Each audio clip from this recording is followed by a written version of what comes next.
소금을 꼭 먹어야 하는 이유, 효능과 부작용. 소금은 몸에 필요한 미네랄 중 하나인 염소와 나트륨을 포함하는 화학 물질입니다. 소금이 몸에 필요한 이유를 알려드리겠습니다. 체액 균형 조절. 소금은 체액 농도를 조절하고 체액의 양을 유지하는 데 도움을 줍니다. 나트륨은 세포 밖의 공간에서 물을 보유하고 혈압을 조절하는 역할을 합니다.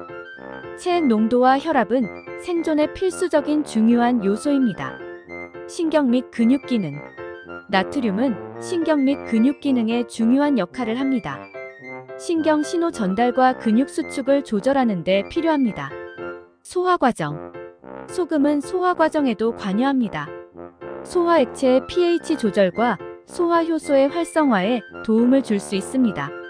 수분 균형 유지. 소금은 수분 균형을 유지하는 데 중요합니다. 나트륨과 염소는 체액 레벨을 조절하여 신체가 너무 많은 물을 잃지 않도록 합니다. 소금을 먹을 때 주의할 점 알려드릴게요. 권장 섭취량 준수.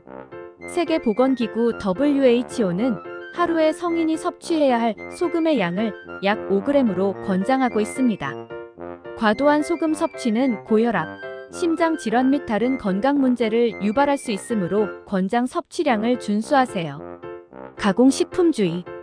가공식품은 종종 과도한 양의 소금을 포함하고 있습니다. 식품 라벨을 확인하여 고소금 함량을 가진 제품을 피하고 가능하면 신선한 식재료를 사용하여 요리를 준비하세요. 소금 대체물 고려. 소금을 줄이려는 경우 소금 대체물을 고려할 수 있습니다. 예를 들어 허브, 양파, 마늘, 레몬 주스, 식초 등을 사용하여 요리의 맛을 향상시킬 수 있습니다. 음식 조리 방법. 음식을 조리할 때 소금을 사용할 때 주의하세요. 조리할 때 소금을 추가하거나 음식을 테이블에서 먹을 때 추가하는 것보다 음식을 조리할 때 소금을 줄이는 것이 좋습니다. 소금 섭취 패턴. 소금 섭취를 골고루 분산시키세요. 하루 동안 한때에 모든 소금을 섭취하지 않도록 주의하고 식사 간격을 두고 고르게 섭취하세요. 건강 상태 고려.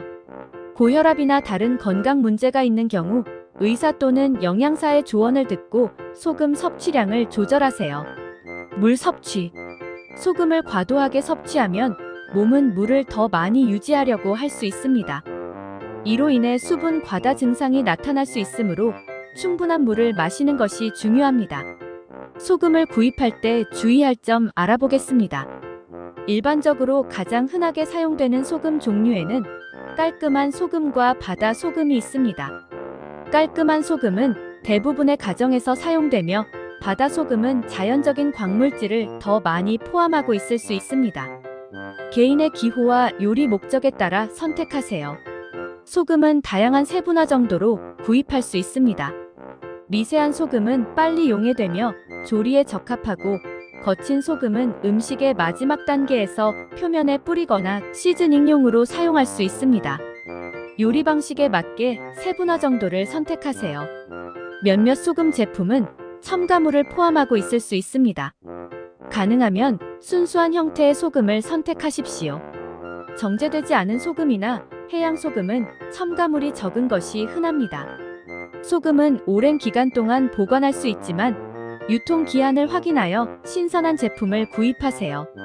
소금의 보관법 알려드리겠습니다. 건조한 장소. 소금을 보관할 장소는 건조하고 습기가 없어야 합니다. 습기는 소금을 응고시키거나 굳힐 수 있으며 보관 장소의 습도가 높으면 반드시 밀폐용기에 넣어야 합니다. 밀폐용기 사용. 소금을 보관할 때 밀폐용기나 비닐봉투 등을 사용하여 공기와 접촉하지 않도록 합니다. 밀폐용기를 사용하면 소금이 습기를 흡수하는 것을 방지하고 소금이 습기로부터 오염되는 것을 막아줍니다. 직사광선 피하기. 소금은 직사광선을 피하도록 보관해야 합니다. 소금은 자연적으로 오래 보존되지만 햇빛에 노출되면 품질이 저하될 수 있습니다. 소금의 손질법도 같이 알아볼게요. 조리에 사용. 소금은 요리에 사용하는데 널리 쓰입니다. 음식 조리 중에 소금을 사용하여 맛을 향상시키고 음식의 조리나 보관을 도와줍니다. 테이블 소금. 소금을 식탁에 놓아두어 개인의 취향에 따라 음식에 소금을 추가할 수 있도록 합니다. 소금 대체물 고려. 고혈압이나 소금 섭취를 줄이려는 경우 소금 대체물을 사용할 수 있습니다.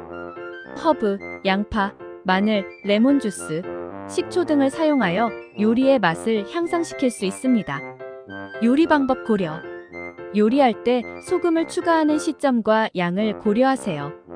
대부분의 요리에서 소금은 조리 중에 조금씩 추가하며 맛을 봐가며 조절합니다. 적절한 양 사용. 세계보건기구 WHO는 하루에 성인이 섭취해야 할 소금 양을 약 5g로 권장하고 있으므로 과도한 소금 사용을 피하고 건강에 유의하세요. 소금을 이용한 요리법 알려드리겠습니다. 스테이크 조리. 스테이크를 맛있게 조리하기 위해 소금은 필수입니다. 스테이크를 조리하기 전에 소금을 고루 뿌려서 15분에서 20분 동안 잠재웁니다. 이렇게 하면 스테이크의 수분이 유지되며 풍미를 개선합니다. 그런 다음 스테이크를 구워서 완성하세요. 파스타 물. 파스타를 끓일 때 물에 소금을 첨가하세요. 파스타 물에 소금을 넣으면 파스타의 맛을 향상시키고 부드럽게 익힐 수 있습니다. 대체로 1리터의 물에 대략 10에서 15g의 소금을 사용합니다. 생선 조리. 생선을 조리할 때 소금을 사용하여 생선의 수분을 제거하고 신선하게 유지할 수 있습니다. 생선에 소금을 뿌리고 15에서 20분 동안 잠재워서 고기가 탄력 있고 맛있게 조리됩니다. 샐러드 드레싱. 소금은 샐러드 드레싱을 만들 때 맛을 균형 있게 조절하는 데 사용됩니다. 올리브 오일, 식초, 소금, 후추 및 기타 향신료를 섞어서 샐러드에 뿌려 맛을 낼 수 있습니다. 계란 요리. 계란을 조리할 때 소금은 맛을 개선하는 데 도움이 됩니다. 계란을 풀어서 스크램블 에그나 오믈렛을 만들 때 소금을 뿌린 후 조리합니다. 빵 및 구이물의 스트로이. 빵, 비스킷, 쿠키, 피자 또는 다른 구이물에 소금을 조금 뿌려서 과자의 맛을 돋우세요. 채소 익히기. 채소를 익힐 때 소금을 사용하여 맛을 개선하고 수분을 제거합니다. 다양한 채소에 소금을 적절히 뿌려서 조리하세요. 요리 중 소금의 양은 개인의 기호에 따라 조절할 수 있으며 음식에 어떻게 영향을 미치는지를 테스트하면서 조절하세요. 소금을 사용하여 요리를 더 맛있게 만들 수 있지만 과도한 사용은 건강에 나쁠 수 있으므로 적절한 양을 사용하세요. 영상이 도움이 되셨다면 구독, 좋아요, 알림 설정 부탁드립니다.